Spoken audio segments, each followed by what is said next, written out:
to strap in and get ready. The leaders in NRL Supercoach are incoming. Bringing you the ultimate insight to help you win your leagues and climb up the rankings. You're now listening to the Insight NRL Show with your hosts, Brain, Metrics, and Whisperer. G'day guys, welcome back to another episode of the Insight NRL Show. I am the Supercoach Brain and I'm on deck tonight as always Wednesday night to bring you the Insight Unlimited subscriber Q&A podcast where we answer every single one of our subscribers' questions leading into round 24, preliminary finals of the head-to-head finals for Supercoach. So very important do or die week for a lot of Supercoaches out there this week.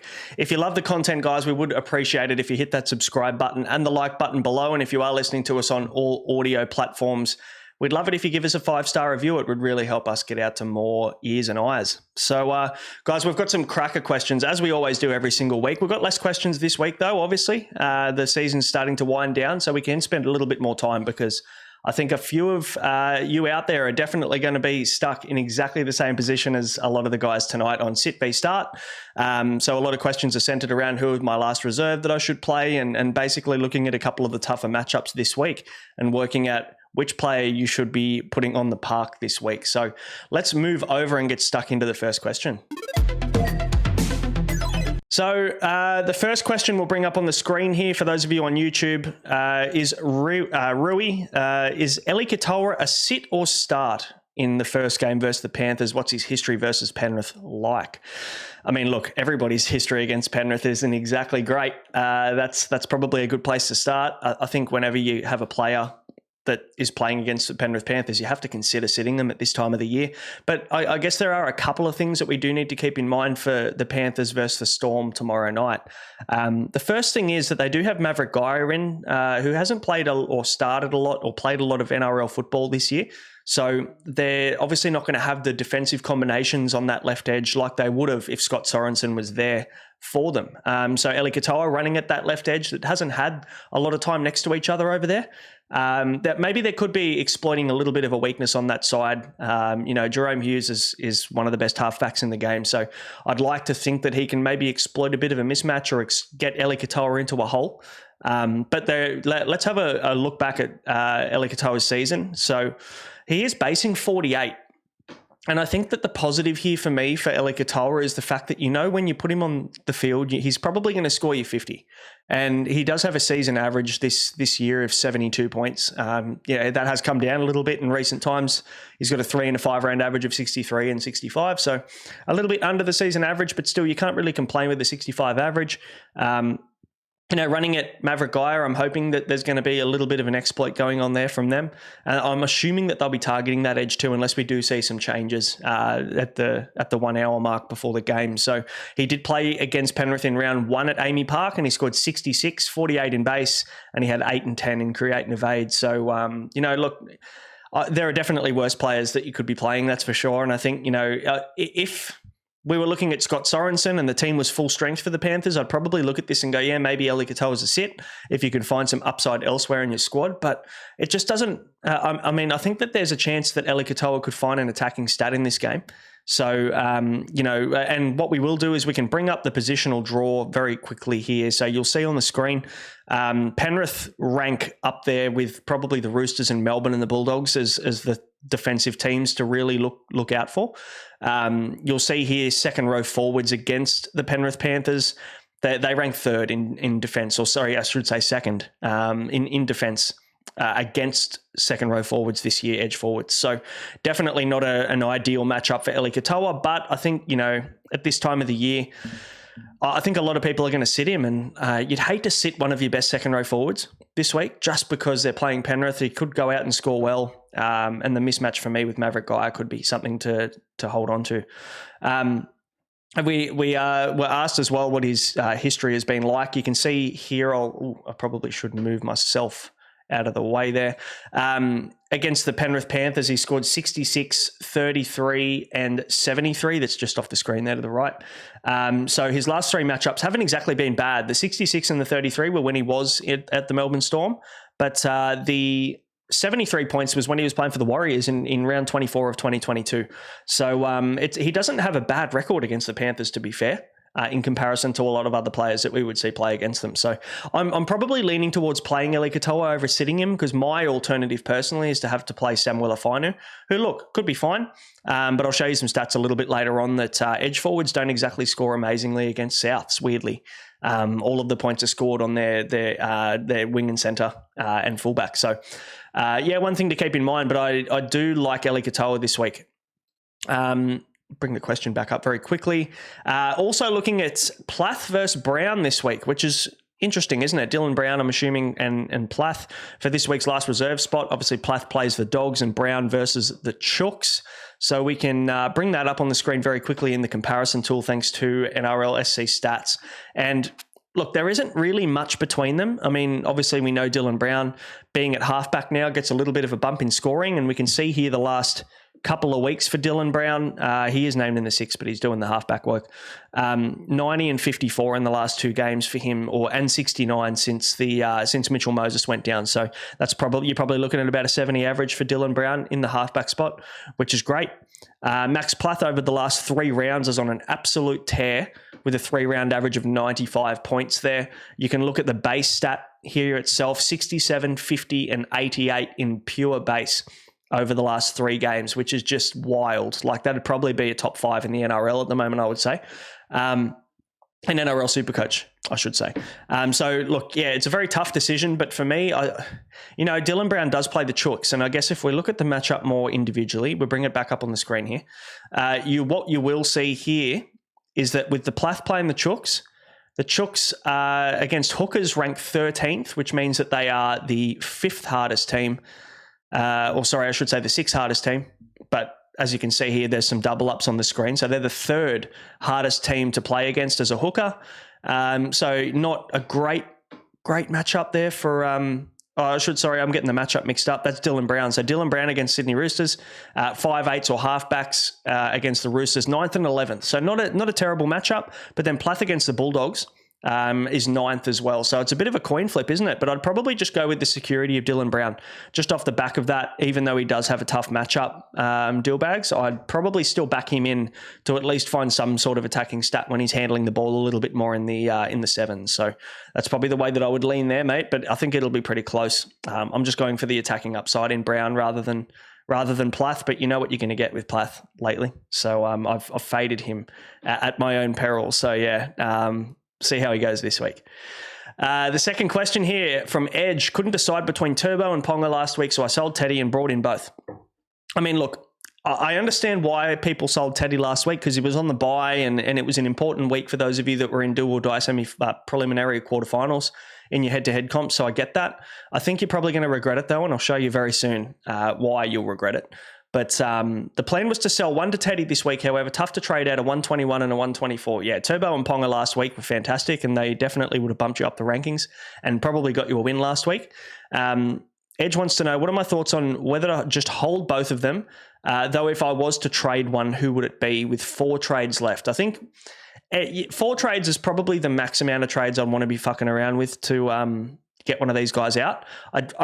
Look, I really don't like trading warm bodies at this time of the season. I think we're going to need those trades in round 26, 27 personally. I've only got 2 left and I'm going to do everything I can to keep and hold on to them. But that's the next question. So yeah, Turbo versus Ponga. Look, I don't love trading them, but if we bring up the draw very quickly, and this is the reason why I think that you're going to regret trading Teddy. So if we look at the Roosters draw at the bottom here from round 24 to 27, that is comfortably the best run home in the competition. They play Para and Souths, who are a bottom 3 team in the comp defensively against, and this is based on Supercoach scoring as well. So you see the dark green there on the screen is the bottom 3. So you've got Para, Souths, and the Tigers are the bottom 3 teams, and they concede the most Supercoach points per game. And then you've got the light green teams that are the next 3. So they're 4th to 6th most conceded Supercoach points this year. So they're playing basically 2 of the 3 bottom 3 teams, and then they're playing 2 of the next 3 bottom teams as well in the Gold Coast Titans and the Raiders, who are conceding, I think, 4th and 5th. So that run home for the Roosters, I think people that traded Teddy out last week might regret it. But in saying that, Turbo's got a really good matchup next week against the West Tigers. He does play the Warriors, who do concede the second most points to Supercoach points, I should say, to fullbacks. So a very nice matchup for Teddy this week, and an elite matchup against the West Tigers the week after that. And then, we're looking at Kalen Ponga, and this is the only hard matchup for the rest of the year against the Sharks. Then he's got Souths, Titans, and the Dolphins to finish up the year. So there's plenty to love for all three, and that's why we've been talking so often about these three guys being the best three at the fullback position for the run home. I just think that Teddy is going to be the number one for the run home from here. Number two, I'd probably say number two is going to be Ponga, and three will be Turbo. The question becomes, and we come back to the question here, would it be worth trading one of them or just hold trades? I mean, I'd say you're just going to have to hold. I think you made your bed last week, Edge. I think, making that decision, it just doesn't make sense. Like these guys are all super high upside players too. You might have the option, if you get through to your head-to-head grand final and you see that Turbo has those really tough matchups against top three defensive teams, like we mentioned earlier. So just rewind back if you want to have a look at that. But you probably could make that move in round 26 if you still had these trades left. You could go a Turbo to Tedesco in round 26 and have that nice little run home for the last 2 weeks. That's probably the way I'd play it. I think I'd want to have Turbo against the Tigers next week, and definitely want to have Turbo this week against the Warriors. So I think you just got to hold strong, mate, unfortunately. But you could be in worse positions, that's for sure. Question 3 is from Mally. Hey, mate, with 3 trades left and head-to-head focus, is it worth going Jerome Hughes and Val Holmes to either Young, Lomax, Manu, and Sam Walker? So I'm assuming the Jerome Hughes to Sam Walker is a question in itself, and we'll actually cover that because we've got another question on that exact trade. So we'll chat about that very soon. And so the question becomes, do we trade Val Holmes to one of Dom Young, Lomax, or Manu? So we'll bring that one up on the screen using the compare tool from SC Stats. Now, my pick here, just looking at the Roosters draw, I love Lomax, don't get me wrong, but if you don't have one of, sorry, I'll get this question off the screen. If you don't have one of Dom Young or Manu, I think you're going to want one. As much as I love Lomax as a buy, and I think he could go well, he does play the Sharks next week. So you're in your head-to-head semi-final playing against a pretty tough matchup for centre wings. And I think in terms of scoring upside, I think Dom Young's the guy. I'm just a little bit concerned about the hamstring. It's the second time I think he's done that this year. And the same leg. So, and obviously Manu's coming off an injury as well, but a little bit less risky with the hand or finger or whatever it was. So, who do I like out of these 3? I mean, Val Holmes to Dom Young seems nice because I think there's a lot of try scoring upside there. And you look at that draw, Parramatta Eels concede a ton of points to centre wing. If we bring the positions back up on the screen, you'll see there for Parramatta, where are they? There they go. They're the best team to target for centre wings and fullbacks this year. So that's a pretty easy decision to go with Val to Dom Young potentially. That's probably the way that I would go, mate. Joseph Manu is absolutely at bottomed out price too. He's only for $574K. This is the cheapest he's been all year. But I still think that Dom Young's the pick. So I'd be going with Dom on that one. Now, the next question here was from Luro. Would you sell Hughes for Walker? Hughes due a rest soon versus the Cows and playing the Panthers this week. And look, 2 very, very good questions, or good points, I should say. I guess the hard thing for me with Sam Walker versus Jerome Hughes, I mean, we look at the Roosters draw again and we look at the Storm draw. So I'll bring that back up.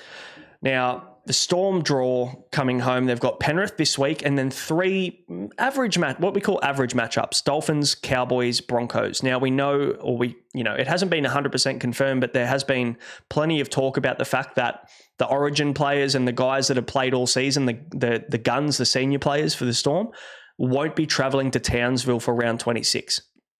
So that's one thing to keep in mind. That saves them a road trip because they've also got to travel to Brisbane for round 27 against the Broncos. So the word is that to save them the trip to Townsville, they're going to be just resting those guys and giving them a bit of a breather before they head into finals. So we could, in round 26, which is head-to-head grand finals, we could be losing Hughes. We could be losing, depending on, I'm not sure how Munster's going. We could be Katoa's injury management. Maybe they give him a breather there too. We could be losing Pappenhausen that week if you've still got him. Like, there's a lot of risk there. And then also the Tigers are on the bye that week.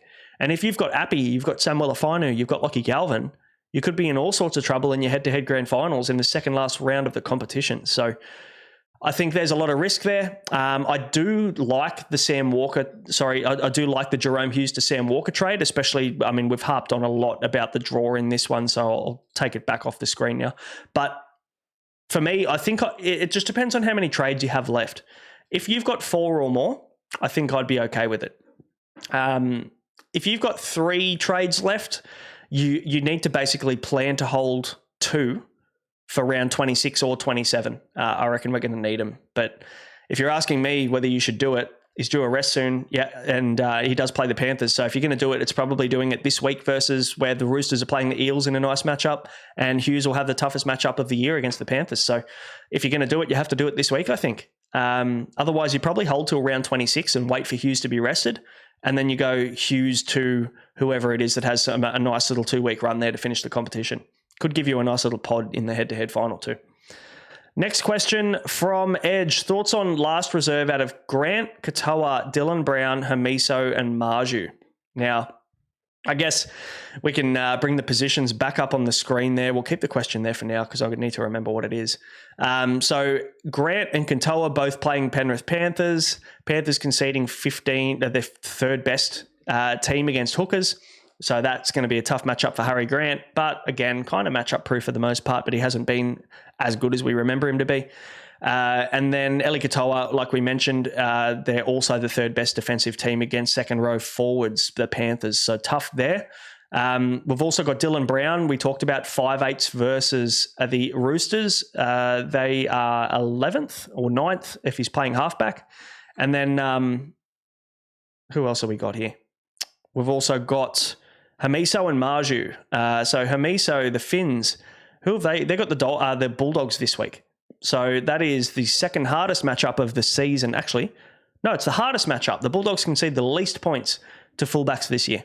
So that's brutal. That's really tough. So Hamiso's probably going to have a pretty tough game there. And then Marju against the Sharks. The Sharks are conceding. Where are we? They're the second hardest team against centre wing. Sorry, they're the best team defensively along with the Roosters to defend against centre wings. So not a lot of good stuff happening there, and it does make it quite tough, doesn't it, to pick a matchup out of that one. I would probably I'd probably play Dylan Brown just because I trust that he's going to get through enough work and have the ball in his hands enough against the Roosters. And it's not like they're the hardest team against 5/8 or halfbacks. They're 9th and 11th.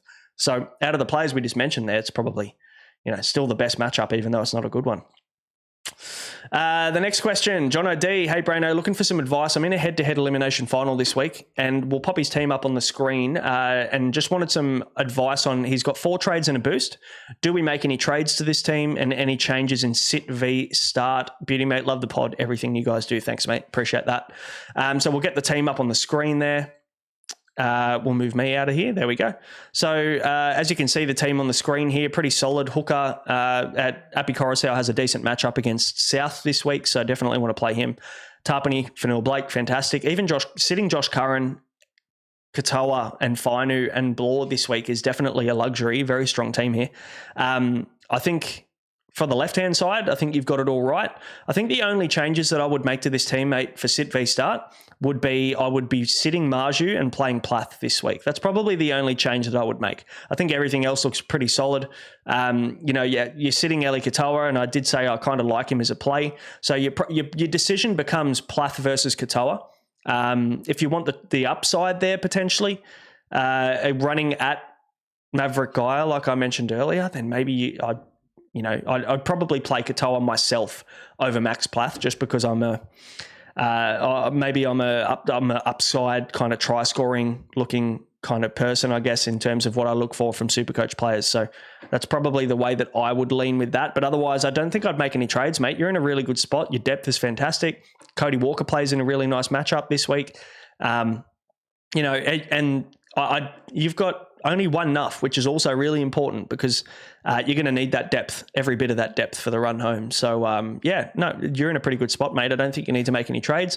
The only thing I'd change there would be sitting Marju for either one of Plath or Katoa. I'd probably lean to Katoa. And now we've got one more question, and we'll tackle that on the other page. Now, question 7 here is centered around, and from Perp here, it's centered around how many players would I want to have from the one team in my Supercoach team for the run home. And, for example, he's currently got Teddy, Manu, Young, Crichton with the option to trade Jai Gray to any premium halfback. So he's probably thinking Sam Walker at this point. And, hey, look, don't get me wrong, fantastic options. And they're the 5 guys that I would be wanting from the Roosters personally. We just talked about how good the draw is for the run home for the Roosters. Like they're playing 4 of the 6 most conceding Supercoach points teams for the next month. Any other team with a draw that's a little bit subpar, I'd probably say I wouldn't want maybe more than 3 or 4.